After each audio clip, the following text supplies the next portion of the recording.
धुळे सुरत महामार्गावरील वेसरवाडी उड्डाणपुलाजवळील सर्व्हिस रोडवर असलेल्या अपूर्ण गटारीत बोलेरो वाहन पलटल्याने मोठी दुर्घटना थोडक्यात टळली आहे। वाहनातील प्रवाशांना किरकोळ दुखापत झाल्या असून स्थानिकांच्या मदतीने त्यांना बाहेर काढण्यात यश आलं। स्थानिकांच्या मते या ठिकाणी यापूर्वीही अनेक अपघात झालेत, मात्र महामार्ग प्राधिकरणाकडून अद्याप कोणतेही ठोस सुरक्षा उपाय करण्यात आलेले नाहीत। धोकादायक ठिकाणी इशारा फलक, बॅरिकेड्स किंवा प्रकाश व्यवस्थेचा अभाव असल्याने वाहन चालकांना मोठा धोका निर्माण होतोय।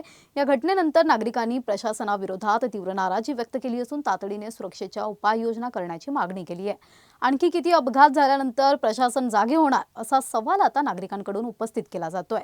सुदैवाने या अपघातात कोणतीही जीवितहानी झाली नसली तरी निष्काळजीपणामुळे भविष्यात मोठी दुर्घटना घडण्याची भीती व्यक्त केली जाते। त्यामुळे प्रशासनाने तातडीने या ठिकाणी सुरक्षा उपाययोजना करणे गरजेचे बनले।